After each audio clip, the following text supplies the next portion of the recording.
Welcome back to SwitchCorner, and today is a good day. 10 deals under $10 or of course your local currency. This week though, these are some of the best deals I've seen in a long time, with a whole lot of new all-time lows, but also some games I haven't seen in forever. Now before we do get started though, I actually have a giveaway for you today. After my Ori and the Will of the Wisps review just a few days back went live, iam8bit reached out to me and gave me a code for Ori to give away, as they are producing a stunning collector's edition of both games. Now to enter to win this code, all you need to do, it's simple, drop a comment down below. I'll announce the winner in next week's video, but again, I just want to say big thank you to iam8bit for this code. With that then, hit subscribe if you love the Switch as much as we all do here, join our growing family, and let's get started. Okay, so first person shooter fans, Bulletstorm Duke of Switch edition with its biggest sale ever, offering 75% off. At this price, I'm going to tell you now, absolute must buy. This version of the game, it basically takes the original Bulletstorm. There you take on the role of Grayson Hunt, an exiled assassin who's out to take down a former general that was telling you to do all sorts of bad things. But then the whole Duke piece of the name, it allows you to get rid of Grayson, and you can actually switch him out and replace him with the legend that is Duke Nukem, one-liners and all. On the Switch, this game works perfectly. The visuals are stunning and the gunplay just fast and chaotic. It's perfect for a dose of modernized Duke.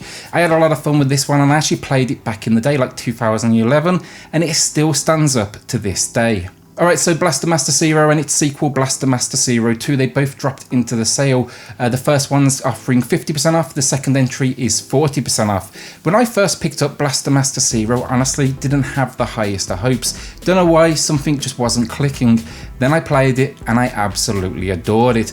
The sequel, because of that, was a very easy decision for me, put it that way.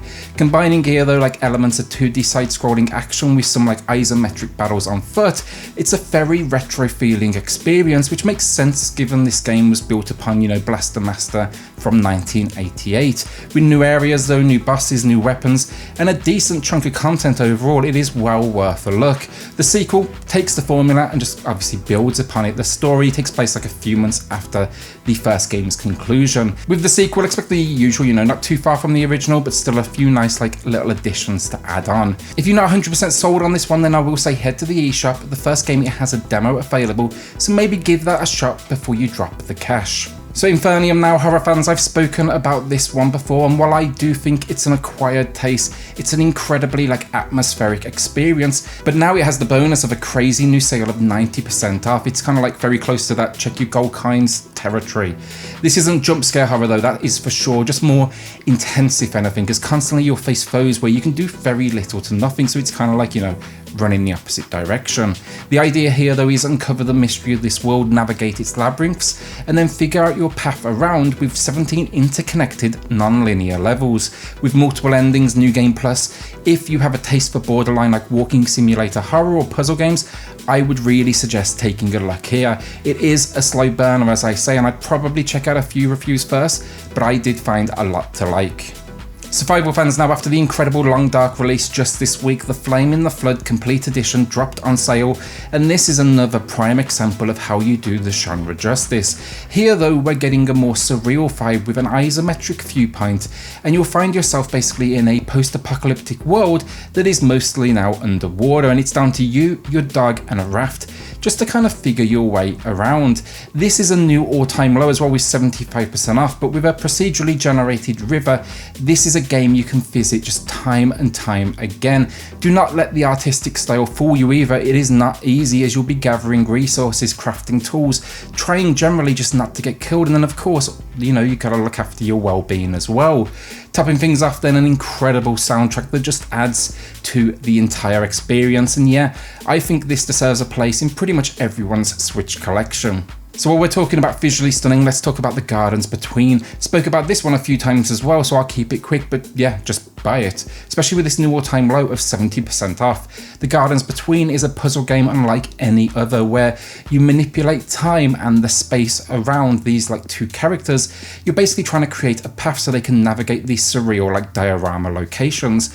What will catch you off guard though the most, it's the story as you dive into these characters, just the friendship between them and the memories they have, the ones they never want to lose. It's a short game, probably a couple of hours, but I think most will be blown away, and honestly, you'll go back back, or at least I did more than a few times. Alright, so my pickups this week, and while I normally do just one, I've actually got 3 for you this week because the deals are great and there's a few here I really want to check out. As always, cannot recommend them, never actually played them, or at least I haven't played them much, so know that this is more a maybe, you want to join me for the ride if anything.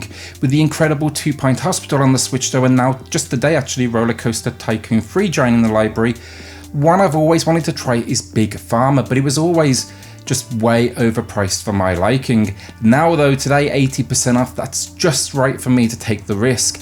Advertising itself as part business sim, part logistics puzzle, I think this one is aiming more on the serious side of things, as you essentially you build a pharmaceutical company, developing drugs for the world's illnesses. The question is though, how much do you charge for these things? What type of owner, will you be? What recipes even will your team come up with? With 35 different challenges and then a free build mode, pretty confident I'm easily going to get my money's worth from this one. Then I gotta say, I love just underwater worlds and deep sea diving adventure. Always been on my radar. It's a game where the title honestly screams I'm cheap and I'm shovelware, but I've actually seen some decent reviews for it, and 75% off right now makes me okay with the idea of spending a little cash. What we get here though is a 3D exploration title as you dive to just forgotten locations, uncover some secrets and just generally, I guess, enjoy the surroundings. I'm expecting something that's a little bit more on the relaxed side here, but from what I understand, there is a few options here if you want to, let's say, make the idea a little bit more intense. Visually, screenshots, they look really nice, so I am curious to see how it delivers and if these are, a true reflection of the game we are getting. Finally then, we've got Super Mutant Alien Assault, and this one is from Maria, who is always in the comments urging me and pretty much everyone who reads the comment to pick it up, as it is a hidden gem.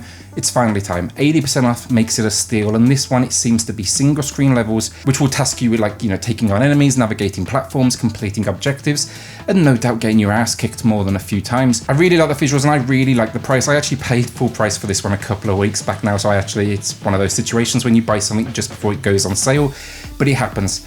Look, this game though, it supports local co-op. I have high hopes with it, and if it sucks, don't blame me, blame Maria. No doubt you'll see her in the comments. Thank you though for the suggestion.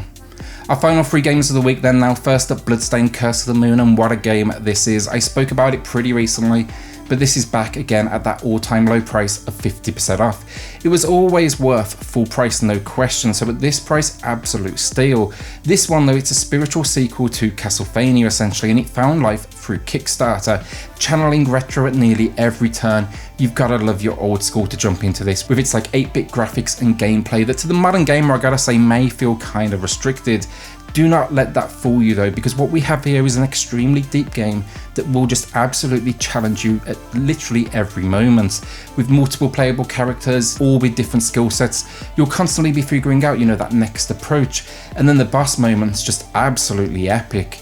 Recently it spawned a fantastic sequel, but I will say start here where it all began if you haven't checked the series out already. So our penultimate game of the week then, Gunvolt Chronicles, Luminous Avenger X. Fans of the series will no doubt hate me saying this, but basically kind of think like a very fast take on the Mega Man formula. And this game, with good reason, I've compared it to Mega Man, it is incredible. Where Gunvolt outdoes its competitors is its sheer speed, as you'll be just dashing and flying all over the shop, taking down wave upon wave of enemies, with a ton of boss fights, weapons to experiment with, and some just really stylish skills and visuals. I had a fantastic time. There's even, I gotta say, a solid little story behind it all, where you take on the role of Copen, who swears to protect a group of children. Not an easy game, this one, but if you grew up around the 16-bit era, these are about as good as 16-bit style get, and there's just a great cast to round it all out. This, I've got to say as well, at this point was a bit of a surprise for me as well, honestly. Expected it to be good, but not this good, and I hold it in really high regard. Really like playing this one, particularly in handheld. So our final game then, it's back to its launch price, Duke Nukem 3D World Tour, and as genre-defining games go, this has to be up there with the very best. Reviewed it over on the channel and I absolutely loved it, and I think pretty much everyone out there did. The budget price point to start with is a steal, and the fact they launched it then with 50% off, just respect, and respect for bringing it back now. It's very much an old school shooter, think like flat enemies that you can walk around. It's always a funny thing to see, but what Duke Nukem nails is just the sense of humour. It's cheesy, it's tongue-in-cheek, but then it just adds that certain edge, that attitude to all the violence. The only minor complaint I have, it's not quite complete because it does miss a couple of DLC packs the game saw back in the day. But yeah, look, it's about as good as it gets still, and at this price you really cannot complain. It's probably only matched on the Switch by like Doom 64, which is also really low priced. Shooter fans, check this out, see one of the kings of the genre in action. And that is it, another week down. Remember to drop a comment down below to enter for your chance to win a copy of Ori and the Will of the Wisps. Thanks again to the folks over at iam8bit for that giveaway. I'll be announcing the winner though in next week's video. Then as always, a shout out to the patrons of the channel who are just going above and beyond to support SwitchCorner. Helps more than you know, so thank you all so much. We've actually had 2 new people join us in just the last week, so thanks for the support. If you do want to check it out for yourself, it is linked in the video description down below. Then finally, look, hit subscribe if you love the Switch as much as we all do here. Join our growing family, and I'll see you all on the next video. Thanks everyone.